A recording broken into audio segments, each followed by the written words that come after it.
অনুরাগের ছোঁয়ার আজকের পর্বে দেখতে পাবেন রুডি সোনার সঙ্গে ঝামেলা করে আর বলে তুমি এত সাহস কি করে পেয়েছো বাড়িতে গিয়ে, তাই না? অন্যদিকে দীপা সবকিছু শুনছে, তারপরে রূপাকে বলে আমরা আর অপেক্ষা করতে পারবো না। তারপরে কুন্তলা এসে সোনাকে একটা থাপ্পড় মেরে বলে তোমার সাহসটা অনেক বেড়ে গেছে, তুমি জানো তোমার সঙ্গে আমি কি করতে পারি? সোনা কুন্তলাকে বলে আমার বাবা মা যদি জানতে পারে তবে আপনি জানেন না তারা আপনার সঙ্গে কি করবে। তখনই সূর্য বাড়িতে আসলে কুন্তলা সন্দেহ করে সোনা হয়তো তার বাবাকে ডেকেছে, কিন্তু সোনা বলে আমি বাবাকে সত্যি কিছু বলিনি। কুন্তলা বলে যদি বাড়ির লোকের কাছে সত্যি কথা বলে দিয়েছ তাহলে তোমাকে আর তোমার বাবাকে আমি শেষ করে দেব, রেকর্ডারে শুনতে পারে। সূর্য সেইখানে গেছে। তারপরে সূর্য সোনাকে বলে তোর জন্য তোর পছন্দের খাবার এনেছি। তখন সোনা বলে মা যা করেছে তারপরে আমার পেট ভরে গেছে, আর আমাকে না জানিয়ে তুমি কেন চলে আসো এই বাড়ি? সোনা কথা বলছিল সেই সময় সূর্য সোনার গালে দাগ দেখতে পেরে জিজ্ঞেস করে তোকে কেউ আঘাত করেছে? তখন সোনা বলে আমার অ্যালার্জি হয়েছে। সূর্য বলে তোর অ্যালার্জি আমি কখনো দেখিনি তো? তখন সোনা বলে তোমাকে দেখলে, রূপাকে দেখলে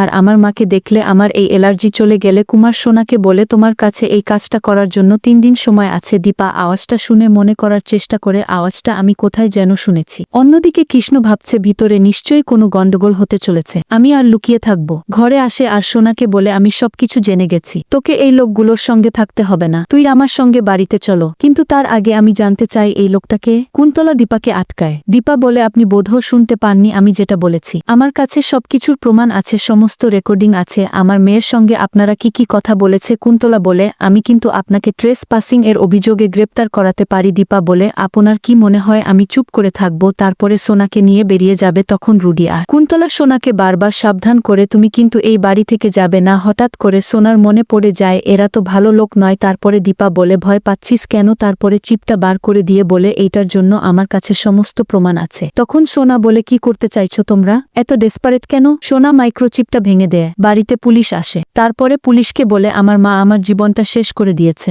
দীপা বলে আমার কাছে প্রমাণ ছিল কিন্তু আমার মেয়ে না বুঝে সেই প্রমাণটা নষ্ট করে দিয়েছে। সূর্য সেখানে আসে। পুলিশ অফিসার সবাই মিলে দীপাকে অবিশ্বাস করে। দীপা বলে প্রমাণ নষ্ট হয়ে গেছে কিন্তু তুই বল তোর সঙ্গে যা যা হয়েছে। তখন সোনা বলে সত্যি এটাই যে আমার মা আমার জীবনটা নষ্ট করতে চায়, আমি তোমাদের মুখ দেখতে চাই না। তারপরে মনে মনে বলে তোমরা আমাকে ঘেন্না করে ভালো থাকো বেঁচে থাকো, আমার সঙ্গে কি হবে সেটা তোমাদের দেখার দরকার নেই। বন্ধুরা আপনাদের মতামত কি কমেন্ট করে জানান, আর পরবর্তী আপডেট পেতে অবশ্যই আমার চ্যানেলটি সাবস্ক্রাইব করুন।